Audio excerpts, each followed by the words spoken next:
Hello. Hello, hello. What is going on, everybody? We are live and in color right here on Anchor for the Get Snap podcast. It is your boy, DarnellSparrow, alongside me. Well, I'm not going to say alongside me, but all the way in Mount Carmel, Illinois, is the man of the hour, the owner of Snap Customs himself, Wesley McRoberts. What's going on, boss man? Hello, everybody out there in TV land, radio land. Yeah, radio land, phone land, you name it, they are on it. TV land. But like I said, this is our first of many on Anchor. Shout out to Anchor. Go to anchor.fm/snap customs to view our shows. Also, shout out to Spotify, Radio Public, Pocket Cast, Google Podcasts, and Breaker, because they also will have our shows on us. So big shout out to them. So for this show, we gotta get the plugs in before we talk about what we're gonna talk about. So we gotta get the plugsy. Get the plugs in. Then we gotta talk about the toy store, Snap Customs, 930 West 9th Street in Mount Carmel, Illinois. I'll let you take it from there. Inside the 10 Pins Bowling Center. The Toy Stop is your one-stop shop to get all the presents and toys you need. You can get balloons, among other things, gift bags, wrestling toys, Spider-Man, Marvel, Trolls, Barbie. We have just about anything you could imagine. It's a really quick, easy place to come into, grab a toy, and give a kid a present, and then also come into the bowling center and have a really good time. Yes. And Christmas is coming up. Oh man, can we wait for that? if you're like me, I started early. I got two boys here. Got my daughter in the UK, so I had to start early. Definitely got to start. You're a planner. See, you're better than I, because I'll wait till a day before and then have to run around like a crazy person and have to fight off the crazy moms, the soccer moms, to get my gifts. Yeah. Soccer moms even out doing Rona season. Oh man, out in the Rona season. Not drinking Ronas, though. Drinking wine out of the box. You gotta watch them. As a Corona would definitely do me wonders right now. But we got to get this party started. But before we do that, got to give shout to everybody, especially in Snap Customs land, that's definitely supporting us, supporting you. We wouldn't even been doing this without them, definitely. So we got to give big ups to them. And if you're on the page, we said we was online, so definitely come listen, because this one is definitely going to be an interesting topic. I know people have talked about it many times, but we're definitely going to hear it from a guy who's actually been in the ring, and myself, who actually been in the business, but never wrestled. And that, my friends, ladies and gentlemen, we're going to be talking about the WWE Hall of Fame. And the reason I want to talk about the WWE Hall of Fame, because, everybody has their opinions about it. But one of my things is, especially with this class, the 2020, that we really didn't get to see, of course, because of the pandemic. So they're the ones that I mainly want to talk about, and we can talk about others as we go along. But what is your perspective of the WWE Hall of Fame? I am one of those who, it's my favorite night of the year, as I say. I thoroughly enjoy watching it. I think I enjoyed it more. And anybody who's not familiar with how they used to do it, when they had the panels and they would have everybody set up on the stage, I really did appreciate that way of doing it, where they could tell a 2-hour story and they didn't get cut off. I know that stopped with Ric Flair, if you remember, Darnell, when Ric Flair did his Hall of Fame speech. I think the first one, he went like 2.5 hours. Oh, yeah. Like, it was ridiculous. So they ended up giving them time limits. But, or we could talk about Mr. T's Hall of Fame speech. Oh, yeah. Oh, I'm going out. I was there for that. Because he really loves his mama. Yeah, I was definitely there for that particular Hall of Fame, which was actually cool, because I got to see the Ultimate Warrior, God rest his soul, one last time. And that was the first time I actually got to see the Ultimate Warrior. See, I feel like the Hall of Fame and I know there's other people that feel the same way. I'm not a big fan of the celebrities in the Hall of Fame. I'm not against them being necessarily in the Hall of Fame, but I am kind of against them taking away from time for guys to be able to give a good, solid speech because a celebrity has to be inducted. I'm not a big fan of that, but I am a huge fan of somebody's work being cemented and saying that they have earned it. But as you know, we all feel some people are in the Hall of Fame and they're really like their work maybe not supporting the fact they're in the Hall of Fame. Definitely. So we just gonna get right into it. Like I said, I'm gonna start backwards, and I want to talk about the inductees that's supposed to go in this year, 2020. Um, we're gonna start with the Bella twins. First of all, shout out to the Bella twins. Both Nikki and Bree both recently had their sons. Hey, girls. So they're gonna tell them what they're gonna do. We might see a reality show with the new babies. This is Nikki's first baby. This is Bree's second. So baby Birdie is a big sister now. So, and she has a little brother. So I know Daniel's probably happy because there's not a woman in the house. Oh yeah. Try being in a house with all women. It's a lot of fun. Oh yeah. So now here's the question of the day. Do you agree with them going in the Hall of Fame now? See, now there's the trickery of that question and how you worded it, which I see what you did there, and I completely agree with this. Now, I do not agree with them being in the Hall of Fame yet. Yes, are they retired? Yes, are they not wrestling anymore? Yes, that is maybe a fact. I mean, you know how the wrestling goes. They might be back in 2 years, as far as all we know. Do I think that there is enough in their career to someday say they cemented a Hall of Fame career? Sure. I do not feel like now is necessarily the correct time, though. I think it's one of those things. It's like making soup. They're already soup, but if you just let it stew there for a little bit, when they do come back to go into the Hall of Fame, it would have meant a whole lot more, and it would have tasted a lot better for people instead of, hey, we retire, and I mean, it wasn't even 6 months, and 6 months later, they're in the Hall of Fame. Well, here's the thing. I agree they do belong, just not now. And here's why for me. And I'm gonna take it back a little bit. We have women that's done, I would say, done more that was more revolutionary before the Bella Twins, and they're not even in the Hall of Fame. I'll give you an example. Velvet McIntyre, two-time WWF Women's Tag Team Champion and former WWF Women's Champion, not in the Hall of Fame. The Glamour Girls, managed by Jimmy Hart, Leilani Kai, and Judy Martin, they're not in the WWE Hall of Fame. The Jumping Bomb Angels, but in that time, especially for women's wrestling, they was way before their time. They're not in the WWE Hall of Fame. And the one that's most importantly that is not in the Hall of Fame that should have been in way before the Bella Twins is Miss Elizabeth. Yeah, and that's one of my big ones. Besides Leilani Kai, who is still actively wrestling. I don't know if you knew that or not. Yeah, actually I did. And she was actually at a event in Jackson. I attend a lot of the Jackson, Tennessee events. She was actually there. I was actually on right before I stopped at Sunbelt. Her and Haggis, who was the NWA champion for a little bit, were there together. And I want to say she worked Francisco Chiasto's wife, Stormy. I'm pretty sure. Stormy Lee. I'm pretty sure that's who she worked. But yeah, she's awesome. She's friendly, and she's one of those people who has given, even when she was in WCW, she gave way more to the business than she got back.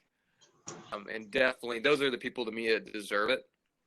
And then, I mean, and Miss Elizabeth, I mean, that goes without question.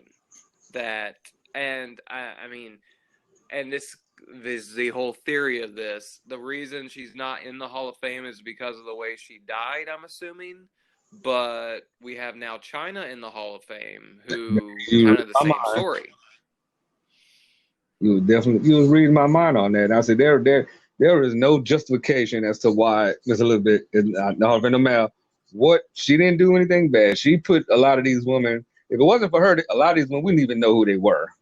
Right, and she did not have a despicable outing from professional wrestling, like, and not trying to be mean to him, but Chyna's last few years of her life was not exactly the best. Sunny, who is also in the Hall of Fame, Tammy Lynn Sitch, not exactly doing the most PG things these days. I think she's actually in jail Yeah, currently. she just recently Um, got arrested. Also hawked off her Hall of Fame ring to a pawn shop. You Anybody know know what I where that? mean? Like, you're recognizing those people, but you're not recognizing somebody who was a classy, groundbreaking woman who did it all in the industry. She wasn't a wrestler, but we cared about her just as much as we did the guy she managed, which was Macho Man. Right. I mean, because she was as much of an impact being with him than he was by himself. Because if you remember, you know, Savage was out in Tennessee, and he was already quote unquote known. But when he got to WWF back then, when he had Elizabeth, to me that would put him on the map because it was not And, known back then to have a heel. He was heel then to have a baby face manager.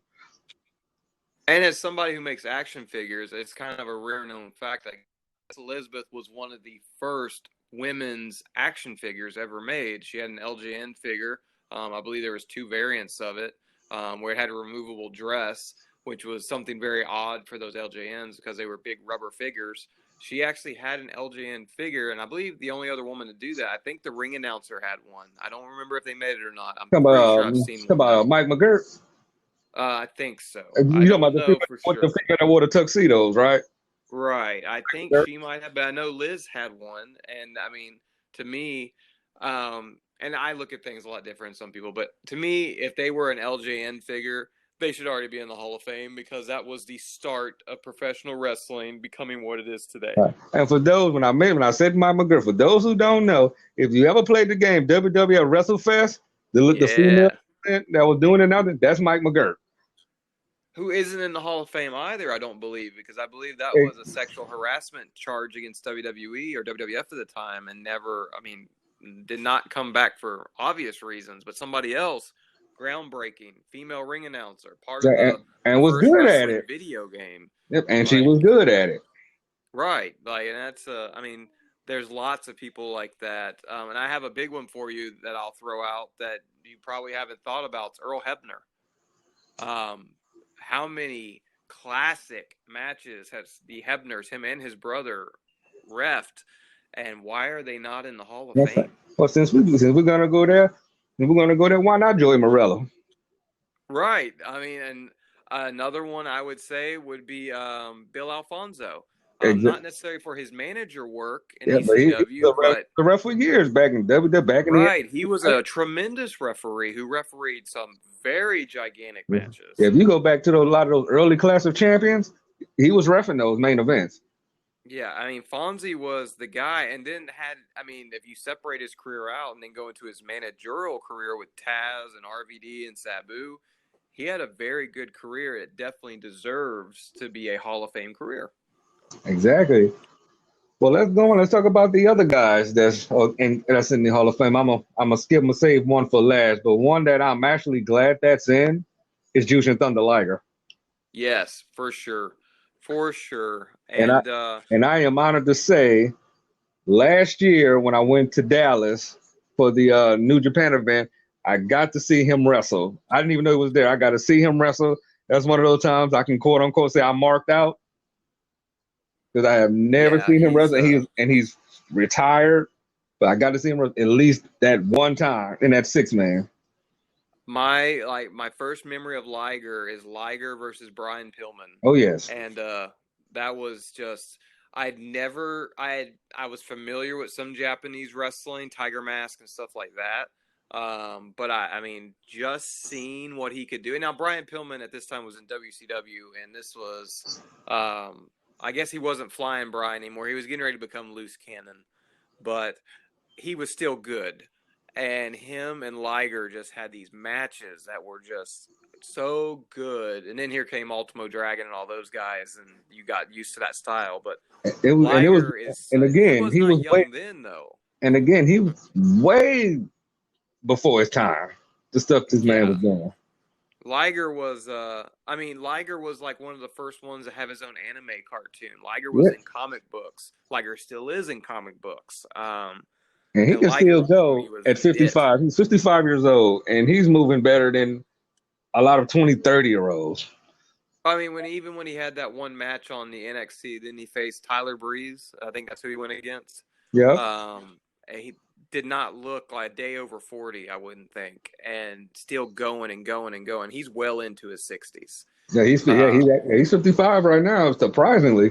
And like I I said, mean, that's when he retired, I said he retired on top. I said, especially back then they called them junior heavyweights. right. I mean, he was winning championships no matter where he went. Yeah, he's I mean, long career.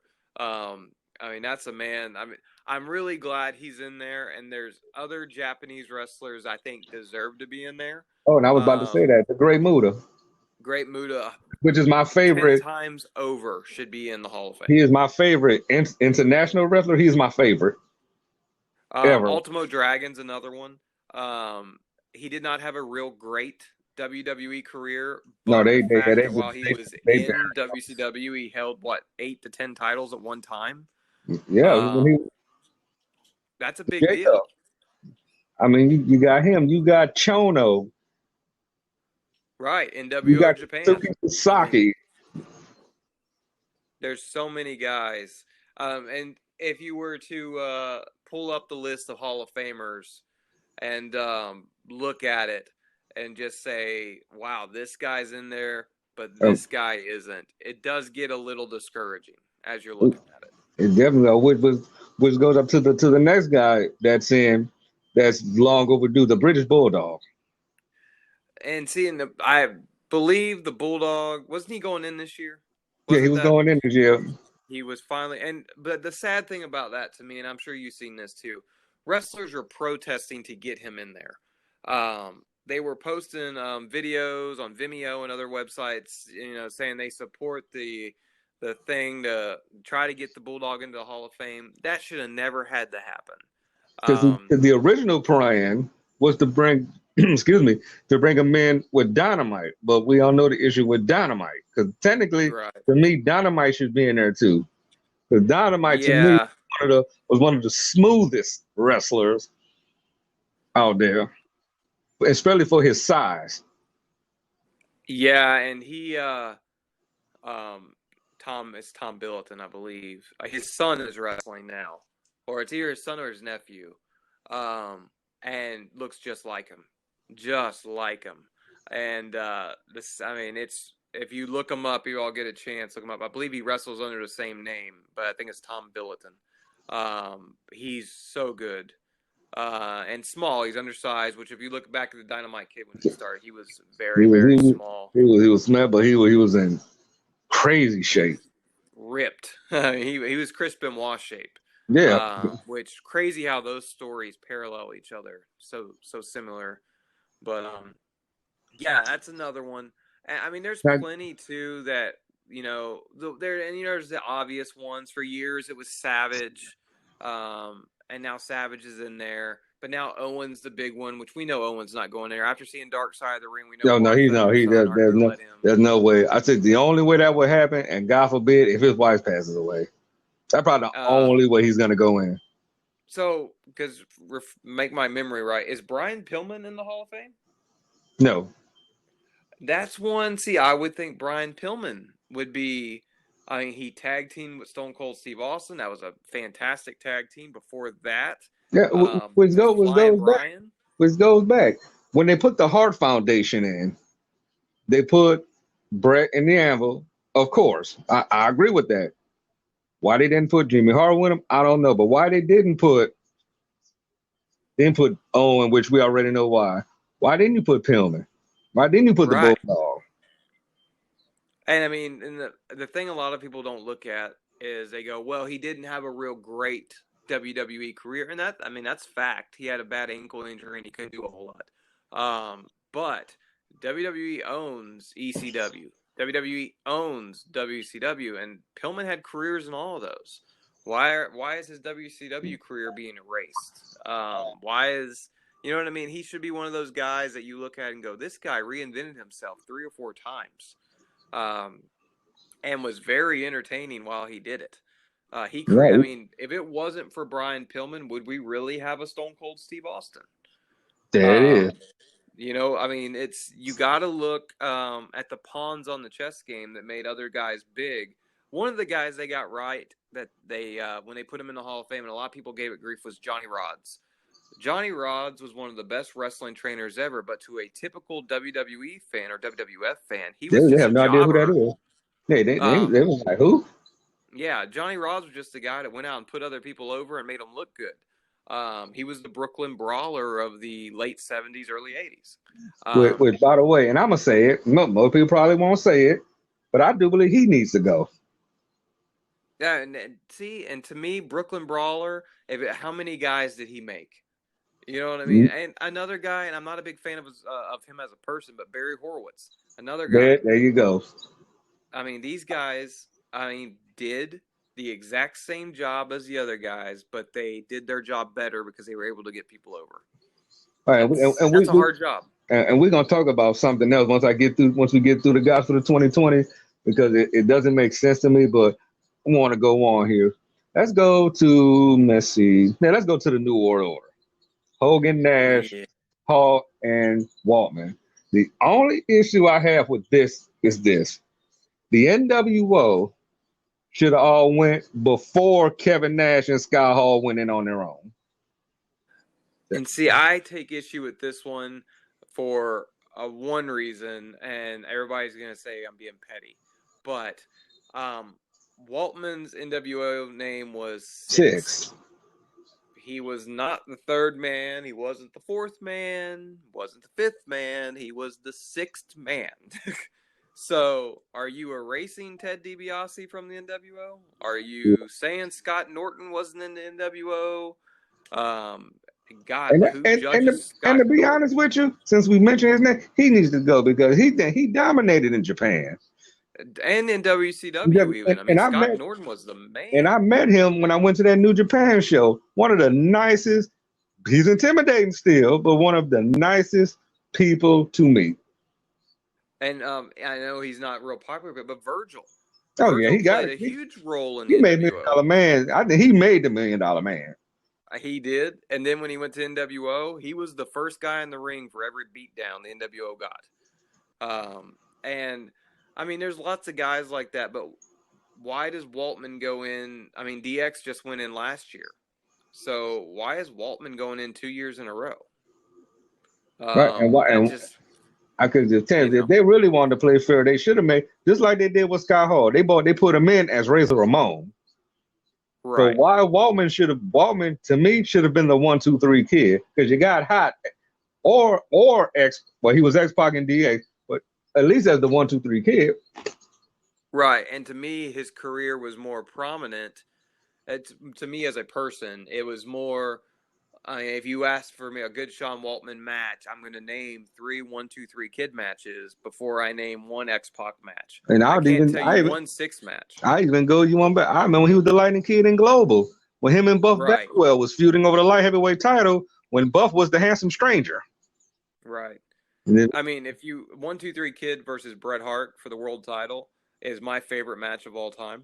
That was on Monday Night Raw. Oh, yeah. It was one of those things. You knew the 1 2 3 Kid wasn't going to win, but by the end of that match, you knew if you didn't know him then, you knew who he was after that.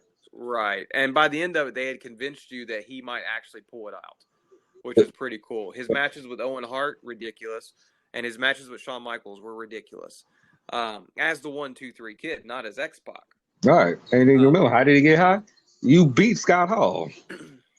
Right, and that was a big deal. I mean, that was one of the biggest names in wrestling, and so then seeing that's another one where gimmick changes and all that, and it's more to fit what they're doing that year.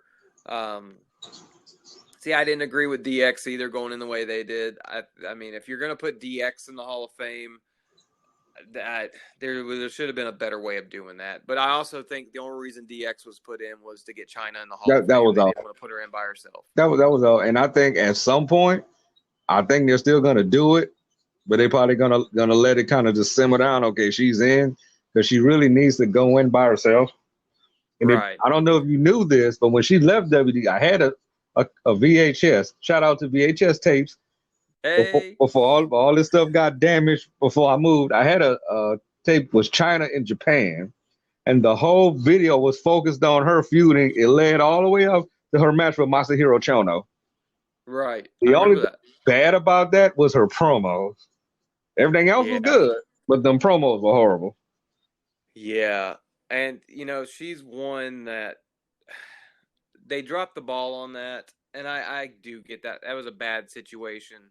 And shout out to them for making it right. Mattel just released her new action figure with her and Triple H, how that got approved. I would really like know how did that get through marketing Money at got that Titan approved. Towers? Money got that I approved. guess somebody must have locked Stephanie in another Now with room this, and said, I "Don't haven't look." seen it. Is this the throwback Hunter Hearst Helmsley?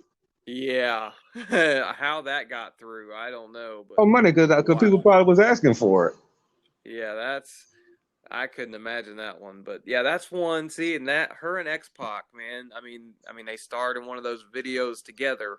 That's a hard sell, and now he's going in again with the NWO with which Hogan out of everyone, Hogan. And you didn't like. And last time I checked, didn't you say? Didn't Hogan say someone couldn't cut the mustard? Right. He went back to when he went back to WWE and DX. Like, yeah, you know what I mean? Like, this wasn't exactly his best buddy. And then I'm appreciative of seeing Hulk Hogan on TV, but it's still a fresh memory for everybody. The reason Hulk Hogan wasn't on TV. So maybe putting him right in the Hall of Fame a year later is probably not the best idea. Yes, he's already in there, but even including him with the NWO, to me, just seems like, hey, this will erase that, and that's not really how life works. No, because if you're a fan, you a lot of things you remember. Well, let's move on. Let's talk about. I'm gonna say JBL for last. Let's talk about Batista. Too soon? Yeah, that's a little too soon for me. And the only I'm not gonna say anything disrespectful because I think he had a wonderful career. If you erased his blue shoes era of coming back to WWE, yeah, if you could erase that and his skin tight pants and the Jordans and all the stuff he did wrong when he came back, if you look at how he started as Deacon Batista. Go back even further. Let's go back before OVW. Leviathan. When he was Leviathan. That's right. He came up through developmental with a class of guys: Brock, Randy, Cena, Shelton, all them guys. He came up with, a who's who of Hall of Famers, soon to be Hall of Famers. But out of that class, is he the one that should go in the Hall of Fame first? Well, considering Cena, because we already know what they're gonna do with Cena. If Cena goes in, it's probably gonna be like Cena, Undertaker, Triple H. It's probably gonna be something real big. That's what I'm predicting. I would have gave Batista maybe another year or two. See, I think I would have saved it for the John Cena class. I think I would have done Cena, Orton, Batista, and Lesnar all in the same year.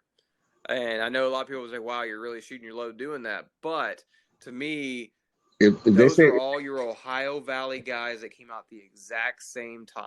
And you do that for what, WrestleMania 40, give or take? Yeah, and let them have that moment. If you really think about it, those were your guys.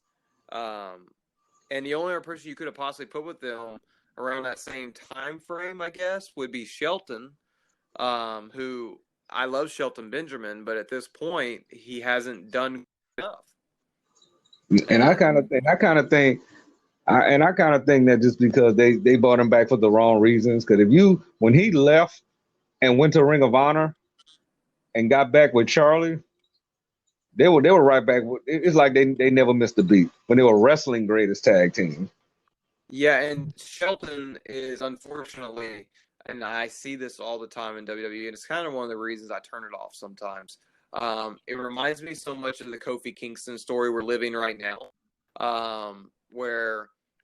but Shelton was so close so many times, and I don't know what backstage politics have to do with it, but where he should have been in that spot. He was one of the best Intercontinental champions they had besides Jericho. but he never could get past that. And that was kind of the same thing they did with Kofi. But the only thing with Shelton is we never got that moment where he got the title and then they jerked it away from him a week or two later. And You the know what I sad part mean? about Like, too good for he was too, and I think that was the problem. He was too good, and it was like they wanted to push the button, but they were scared to. And I think yeah. the reason they did it for Kofi because the hype was there. Yeah, They, they they wouldn't have done it to CM Punk and, We Riot type. and then they didn't want to make the same mistake they did when Daniel Bryan was supposed to be in the Royal Rumble and but the one Batista won. Yeah. They didn't want to make that same mistake twice. And see, and that comes back to Batista there. Putting somebody in the Hall of Fame that when he did come back, his career was kind of a bust. I mean, he didn't go out real great with it. Remember, he left on the John Cena angle where Cena threw him through a car. Yeah. Then you come back and you're not really wanted back. You left as this. I mean,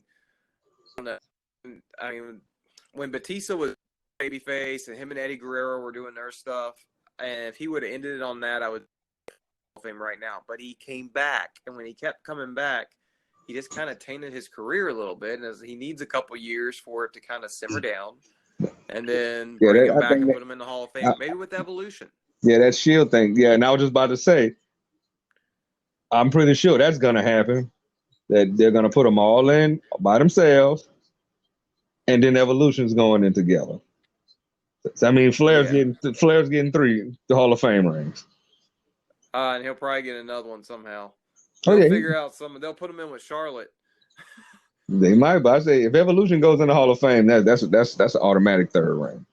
Easy. Yeah. Flair, maybe they'll put one in for his, what was it, the Spider? Was that his, you talking about? Was the one where he wore the mask and he was trying to attack Sting? Oh, yeah. I don't know why I can't think of the name all of a sudden. As much as I didn't watch it. Oh, the Black Scorpion. Black Scorpion. Mm-hmm. That was it. That'll be it had to be a ball round to see that wasn't Flair. And, with these celebrities are putting in, why do we not have RoboCop in there yet? There you go. I'll say it. Oh, we're gonna talk about that. Let's get to our last entry. JBL. Is he too soon? See, I don't think too soon, but, and I'm not saying this to be disrespectful, but I don't know that he's necessarily deserving. His world title reign, which granted was the undisputed title, and it was just on SmackDown, he was a filler champion, in my opinion. He wasn't a champion that JBL wasn't making anybody. The people that were wrestling JBL were making him. Already made. Right. But I think that's why they did it. I think they wanted him. They wanted it like that. Because I think they didn't really think the gimmick was gonna work. Number one. But he know who he is. They knew who he was. But I think he played the heel so good. And I think that's what saved him in getting that run, because he got a title run at the perfect time. Because the only person everybody was out to beat him was Taker. Yeah, I mean, at the point, and I think somebody made the joke once. I think Paul Heyman made the joke because the only reason he was champion is because Triple H didn't want to work on Tuesdays. Like that. I mean, that was the point where Triple H was back on a full schedule. I believe they had just lost RVD, among other people. It was just I think Cena was injured at that point. He had tore his, or that was the knee thing when he came out for, he got eliminated out of the Royal Rumble and tore his knee up. Mm-hmm. So I mean, they had nobody. I think Eddie was out at that point, and Eddie came back. Yeah, because he beat Eddie. Right, and then it was a rebuilding phase at that point. Rock was gone. I mean, Austin's gone. It's really sad that that's the situation, but. As I said, SmackDown didn't have anybody. I said the only person that they were there to beat him was Taker. They had to flip the switch on Cena. Yeah, I mean, they literally had to. And at that point, who was the heel that they were going to build with Cena? They didn't have any. And I want to say Brock wasn't doing a whole lot at this point in time. I think Brock may have left. Yeah, Brock left and came back for WrestleMania 20. Right, and that was the end of. So they really had nobody to put with him. So it was just, they had to give somebody for Cena to beat and begin, and they No, got somebody like I that. think that I But think Brock was on and off because that whole thing started him and Goldberg over because he lost the title, so he was kind of on and off around that time. yeah, and I think didn't he lose the title to Eddie, and then JBL got the title from Eddie? Yep, and that bull and it was the bull rope match. It was a bloody match. I remember that. It was a real wasn't that the one Yeah, or yep, I think it was the Texas Bull Rope match. I I think the think first time so. they fought, he lost. He lost by DQ. Then they had the rematch. I think it was at the Right. Great American Bash. Maybe my brain don't go back that far. Too many chair shots. Yeah, that's one that, and I'll get heat for it, I guess, but I don't think he deserves to be in there just yet. That's another one that should probably simmer for a few years. The fact that Michael Hayes just recently went into the Hall of Fame and he's worked for that company for 30 years, and you're going to put JBL in less than 8 years, 8 years since he's retired. Another one. I really think you should wait on that one. That wasn't one you had to get out of the way real quick. When did the Freebirds go in? That's about 2 years ago, maybe 20, 3 years ago. 2016. Yeah. Now here's And then this is what they do that aggravates me though, and I think you agree with this. You have a guy named Vader, who everybody knows was going to pass away. He had congestive heart failure. He announced it, I think, 2 years before he died, that he had congestive heart failure. They don't put him in the Hall of Fame. Vader had a career that deserved to be put into the Hall of Fame. oh And definitely. he should have got that moment. But instead, you're putting people in who have retired 2 months ago, 3 months ago, 6 months ago, and people like that who probably aren't going to make it, and then ends up, inevitably not making it to his Hall of Fame induction, don't get to have their moment. That to me, I feel like that should be a focus. Not necessarily, hey, let's find all the guys that are dying, but hey, we're considering Vader, but we know he's probably not going to live much longer. Maybe we should go ahead and do it. That type of thing. Exactly. Now we got those guys out the way. Let's talk about that legacy wing. Because you have people in that legacy wing that should have got their moment. Now I'm gonna give you three right off the bat from 2019: Bruiser Brody, Wahoo McDaniel, and Luna Vachon. Luna Vachon, I will 1,000% agree with, because I get the whole legacy thing. If people don't know what exactly that is, that's something they showed during the Hall of Fame, where it's usually wrestlers from the 40s, the 50s. People who were well known, but maybe not to the fans of today. And another one, Bobo Brazil. Bobo Brazil was a legacy member, but people may not know who Bobo is, but Bobo was a huge star throughout the United States. He was, with the Sheik in Michigan, he was a huge star with International Championship Wrestling, which Was he was not one of the Pafos. first Triple Crown champions? He was. Bobo was the man. And being an African-American man that was wrestling in that time frame of the 70s and the 80s, I think maybe even the 60s, he was doing something that was trailblazing. Same thing as Ernie Ladd and those guys. But they gave Ernie Ladd his moment, kinda. I guess you could say kinda. Bobo Brazil should have been in that same conversation. Yeah, and we talked about guys like Brooklyn Brawler, Barry Horowitz. They put SD Jones in the legacy wing. SD Jones was jobbing to everybody. I don't even think I saw him actually win a match. Right. But then in the same, I don't know, some of them are just kind of silly to me. There's guys that definitely deserve their moment to shine that didn't get it, and they waited till they passed away, and then they put them in the legacy side of it. And that 2018 wing kind of irritated me because you put Stan Stasiak, Lord Alfred Hayes, Hiro Matsuda. I'm just naming. There's a lot of them. Boris Malenko. Sputnik Monroe is kind of hit or miss because Because anybody that didn't know, he was called the Diamond and Cadillac Man. Real big here in Memphis. Right. He was almost as big as Lawler was. Right. But I just named you 1, 2, 3, 4, 5 people legacy win. Why is not Stan Stasiak and Lord Alfred Hayes? I'm those two specifically. Why aren't they in the legacy win? Yeah, and it doesn't make a whole. I mean, I get some of it, but some of it I'm just I don't know. You just kind of, and I think Stu Hart got put in the legacy wing. I think he's another one that's in there. That there's enough. I don't know. It's Yeah. just a thought of. Yeah, Pat O'Connor, Frank Goss, George Hackensmith. I don't get it. But you And don't you and you kind of with those are wrestling historians. and Like, I'm you know gonna what I go, mean? These are the guy that made the business. yeah, and I'm gonna go there. Those guys are Leonard's legacy wing, but you gave the Godfather his moment. Right. And then, I mean, some of the people, and this is kind of my frustration with a lot of that too. You give, and I'm not a hater of the Godfather. Actually, Me enjoy neither. his I love work. him. Love Papa Shango. I mean, I loved all the stuff he did. Was it successful all the time? No, but I mean, he was I in a remember. very I remember three different forms. when he was in Memphis. He was the soul taker. He's been around. I'll give him that. But they got guys, legends. Not getting none of Rikishi. Yeah, I don't have a problem with him being in. But there's no way you got a legend that paved the way before you.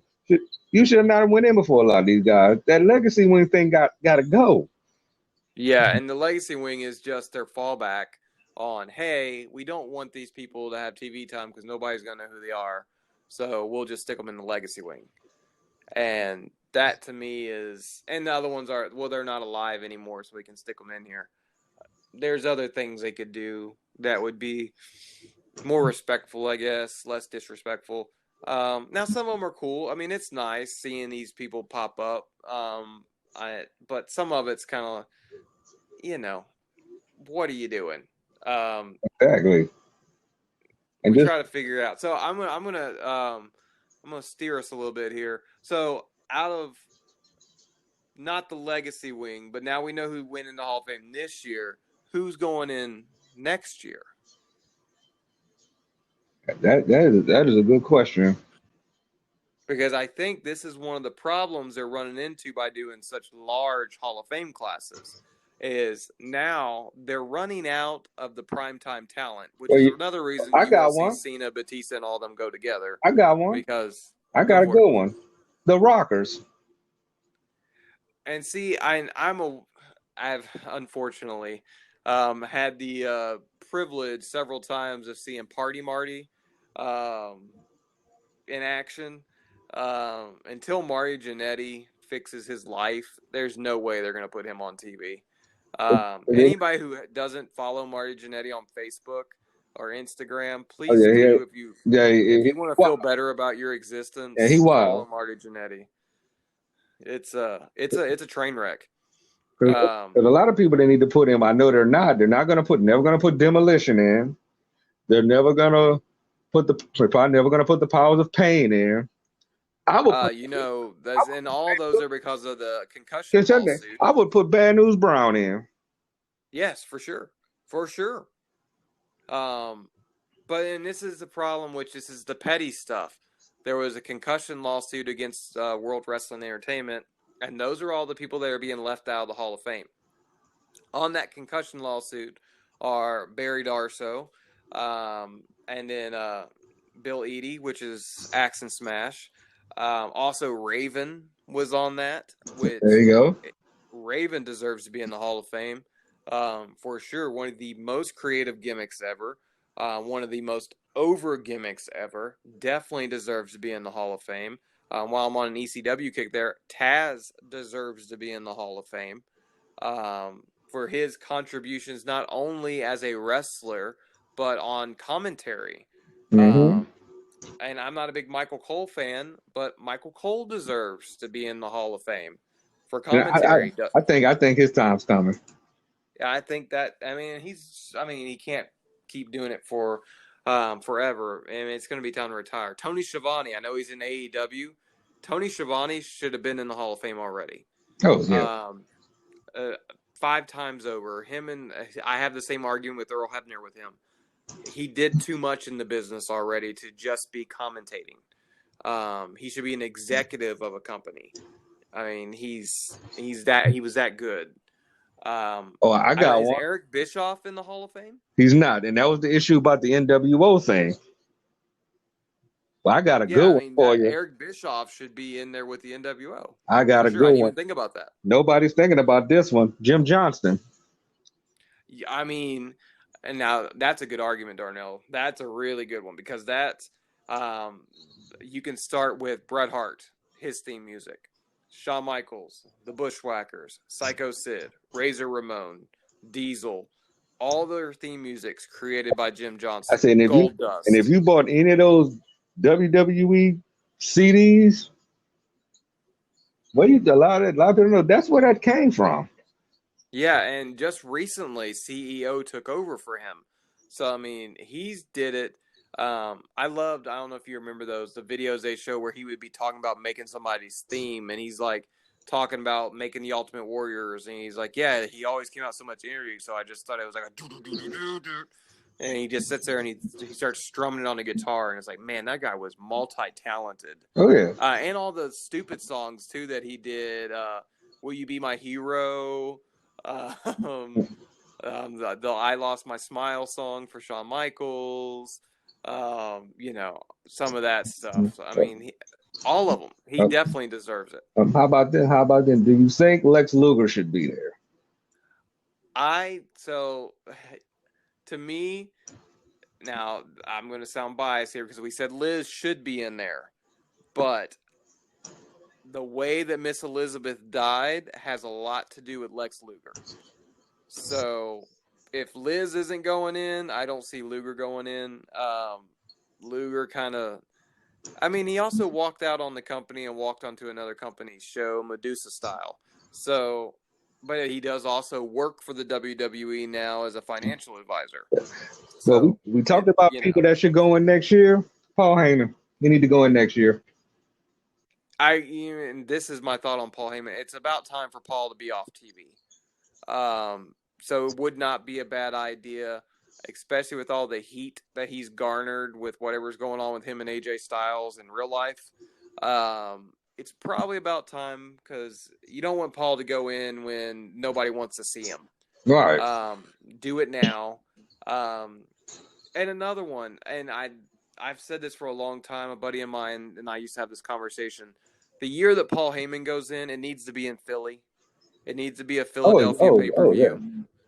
And it needs to be an ECW type Hall of Fame. It needs to be Rob Van Dam. It needs to be Tommy Dreamer. Maybe Terry Funk again. Oh, Bam Bam Bigelow. Taboo. Bam Bam. And that's another one that's not in the Hall of Fame that needs to be in there is Bam Bam. Bam Bam was fantastic. But is Bam Bam in there yet? No, I don't think he is. He's not. That's what made me think about it. I don't like that. But isn't Lawrence Taylor in the Hall of Fame? No. So there's a celebrity one I would probably stamp off then. I would say put LT in there and Bam Bam Bigelow same year. I'd stamp off on that celebrity one. Do you think I'm kind of on the fence about this one. Matt Bloom, and for those that don't know that, you know him as Albert. I don't think for his career, but I think when they start doing NXT trainers, that's going to be a thing eventually. But before Matt Bloom, Fit Finlay would need to go in. Oh, definitely. Norman Smiley is going to be another one because of their contributions to training these kids. I got one, and I think she might go in next year. Sable. Yeah, I see, and that's another one though. Her wrestling career, nah, but as a manager and what she did for the business, sure. I mean, that's but seeing that kind of brings up another person that I don't think will go into the Hall of Fame that maybe should, and that's Mark Marrow. Mark Marrow had a fantastic career as Johnny B. Good or Johnny B. Bad, and you know what? If they bring him in, I guarantee that's what they'll put him in as. Guarantee it. Yeah, The or Wild because Man. Wildman didn't work. Wild Man didn't work. Unfortunately. Mark surely didn't work. I said if he goes Yeah. in, he's going in as Johnny B. Bad. And WCW kind of deserves a wing like that. Honestly. And I've said it for a long time. I really believe they should have it divided into a WCW Hall of Fame, an ECW Hall of Fame, and a WWE. And now that they're running out of talent, that would be the way to do it, where they could stop putting in so many people. Have an ECW wing, a WCW wing, and a WWE wing of the Hall of Fame. But that also takes a lot of focus off of WWE, which is ultimately their only focus. So when do you see The Rock going in? And shout out to The Rock.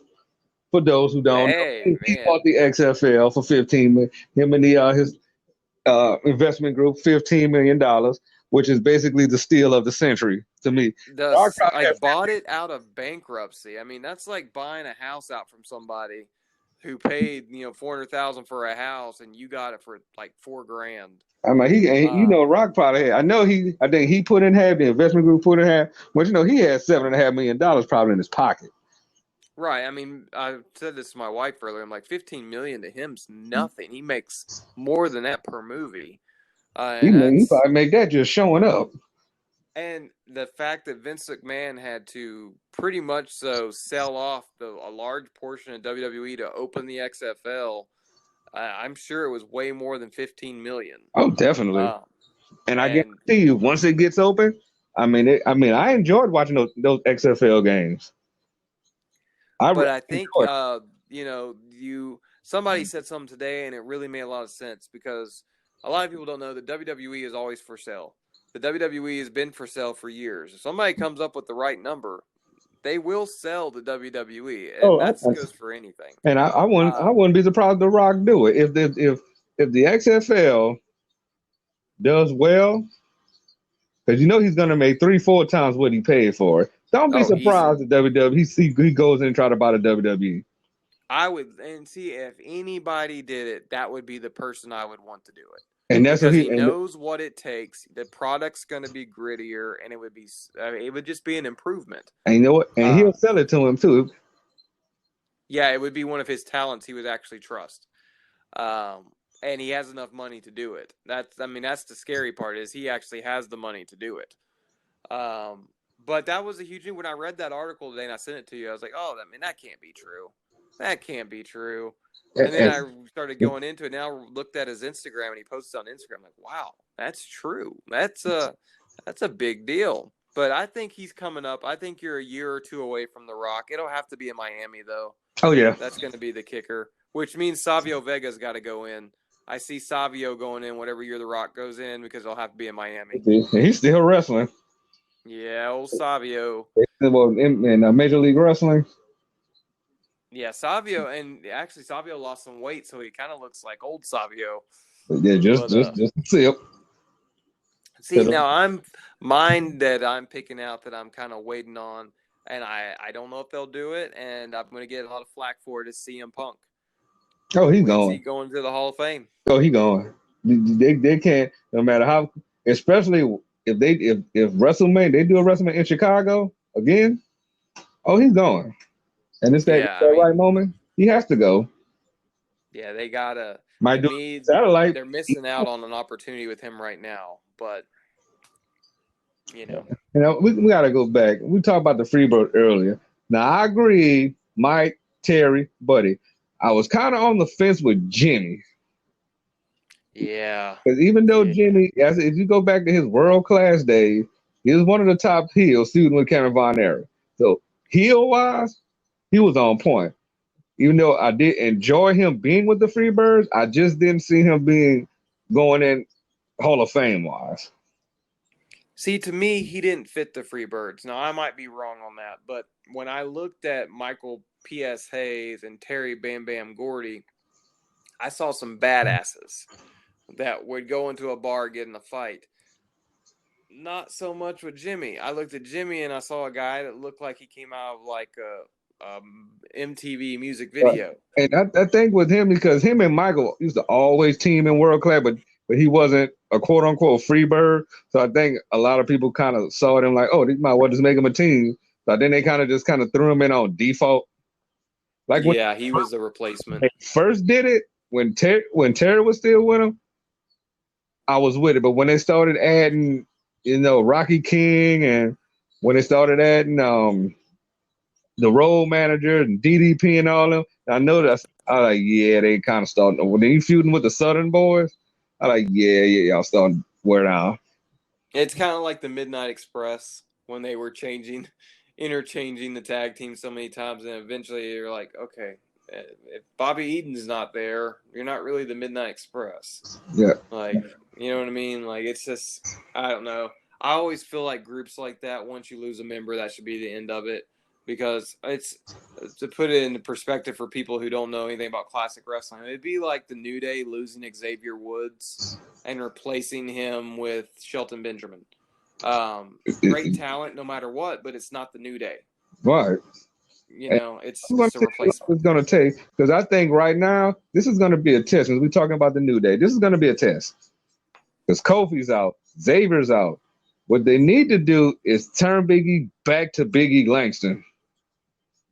Let him be a badass for a little bit. This is the perfect time to do it, because when he started, when he wasn't talking, he was just beating people up, doing the powder thing. When he was even doing the 5 count in NXT, when they let him loosen up, I mean, I enjoyed it, but it's about that time. Push him. Yeah, I believe it's time for Big E. Big E's one of those guys that he's been there a long time now. I mean, to us, it doesn't seem like it's been that long, but he's been there a long time. And he's got to be getting close to 10 years, I would think. Oh, yeah. And he hasn't had the breaks. I mean, yes, multi-time tag team champion. He can't take that away. Yeah, you Intercontinental champion for a brief minute. You the, if I recall, the second NXT champion. Right, and then they just don't, for some reason, they don't see singles career for him, which I don't understand. Because again, if they do, they need to turn him heel. If they're gonna give him that run, turn him heel. Well, see, definitely. They still see what it is. They're afraid of breaking the New Day up. Yeah, well, that's a money pit right there. I mean, the merch they sell, the stuff they do online for Xavier Woods' gaming show. But much respect to the New Day. When they re-signed their contract, they all agreed to the same amount of money, which very impressive, especially when I believe Kofi was the champion at this point. They all agreed when they re-signed their contract for the exact same amount of money. Which, and believe it or not, a lot of people thought, and I was one of them, and I'll say it, I thought the New Day was going to fail. When they first... Oh, yeah, when they first started doing the Bible thumping thing I said, what is this? Because the vignettes they were doing, like Dan Church, I'm like, okay, Xavier Woods, Kofi, and Big E. Didn't know where they was going with it, but they shut everybody up. When they first started it, they reminded me of Right to Censor, and I was like, oh, this is going to be bad. This is not going to end well. And then at some point, they changed their mind on what it was going to be, and they became the New Day, which I really think was Xavier adding the horn to it. Mm-hmm. But, I mean, no trio besides the Freebirds have been that entertaining ever. Exactly. And like I said, this is that time for him. I said they pushed the button on Kofi, but we all know he'll never see that again, unfortunately. Mm-hmm. Nope. Which is kind of sad. Like I said, he's down. We don't know when Xavier's coming back. Yeah, and Xavier had a torn Achilles. I believe so. And that's it. I mean, he's out for at least 8 months. So, I mean, it's been a while, though. I mean, it's been a hot minute. And I say he came back for that minute, then he got back hurt. But we gonna see. But this conversation, this been fun. Like I said, this been fun. Again, shout out to Anchor for letting us do this. Shout out to all those platforms that everybody's gonna listen to. We're done. Shout out to everybody at Snap Customs. Definitely, we're gonna put this link on the page. Definitely go back and check this show out. Leave message on us. Let us know what you think. Let us know we can do better. If you have topics you want us to talk about, we are open for that. We want your input because we want you to enjoy this as much as we enjoy doing it. Like I said, This is something we've been wanting to do for the longest time. Unfortunately, COVID is the reason why we're doing it, but we're gonna start doing more. So just be on the lookout for us. We don't have certain days and times. So as of now, we're gonna be like an RKO. We just coming out of nowhere. And I think our next show, Darnell called this one for the Hall of Fame. I think I'm going to make the suggestion on the next one that we are going to do Talk and Shop a Mania review of what we thought. Both of us have now watched Talk and Shop a Mania, and Darnell pointed out as we're watching it how many of those guys we had made action figures of, which was really scary. Damn near that whole roster. It was pretty. You never realize the guys that order customs from you until you're watching a pay-per-view and you're like, oh my god, I made him. Oh my god, I made him. Oh yeah, I made him too. Oh, I've made a couple of him. Yeah. So I think next one we'll do a little Talk and Shop a Mania. For those of you who haven't seen it, we'll give you some time to go watch it. It's on YouTube, so definitely go see it. Put your kids to bed, folks. Yes, it's very not for the kids. It's very uncensored. It's probably going to be the best, worst pay-per-view you've seen in a long time. If that makes any sense.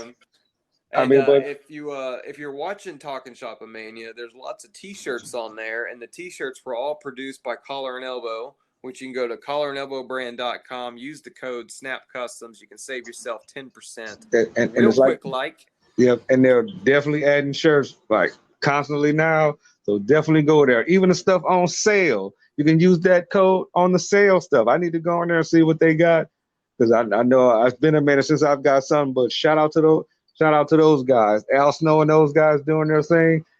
Don't freak out if your stuff is coming a little later than normal. The mail system sucks. But you're gonna get your stuff. But that's gonna be our time. We're gonna talk about Talking Shop Mania. Like I said, if you didn't get a chance to see it, definitely go on YouTube, look it up. Check it out. Put the kids to bed first, though. Yes, this will be about this time. Put the kids to bed. Don't be listening to it in the office without headphones on. If you're at work trying to catch it real quick, not necessarily to say you want. This will be about that time. Like right from it. Quit pulling my ears. What do you have, an ear fetish? Yeah, this is about the time. Because right now it's 10:43 Central Time. This is about the best time to watch that show. Yeah, you don't want to watch that with your relatives over. You don't want that to be your best friend's first experience with professional wrestling. Or maybe if you're taking a girl on a date and you want to show her professional wrestling, that's probably not the show you want to show her. But if you are into silly things that were overly scripted to the point they were horrible, it is fantastic. Yes, and shout out, take a dry humor joke and like it. It's the show for you. And shout out to the Good Brothers for that. The Good Brothers. Shout out to Francisco Chiasso. All those guys, all those guys, all of Paulie, who participated in that, which I think was the funniest ever. Shout out to Heath Slater. Shout out, who else was on there? Brian Myers, the Rock and Roll Express. Rock and Roll Express. Lodi. Yeah, the whole flock was there. Sick Boy, all of Ron Reese.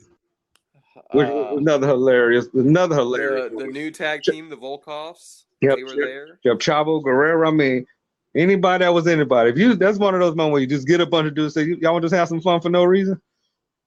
Yeah, and that's basically what they did. And if you paid attention, I think there was a couple of spots in there that were my favorites. But when Frankie Coverdale Francisco Chiasso got whipped into the ropes and kept going, that was hilarious. That was probably my favorite. But you guys have to check it out. We won't talk too much about it, but next one we will definitely talk about Talking Shop-A-Mania, and we'll also talk about some Impact Wrestling because I'm going to catch up on some Impact. So we can also talk about the Good Brothers making their Impact debut. Oh, definitely. There it is.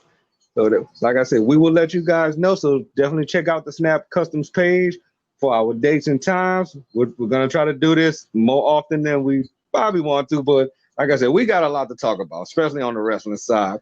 But for now, we're going to shut it down. I don't know about you. My kids are asleep, so I think it's about time for me to go. I'm pretty sure You know, you just got home not too long ago from with the shop.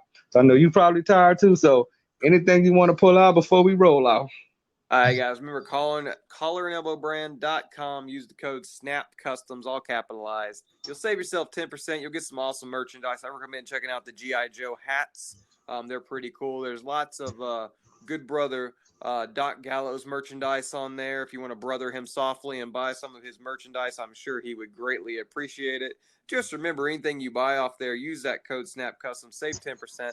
A portion of that will go towards Snap Customs. Also, they round up your whatever you purchase, and they donate that to the Collar and Elbow Club.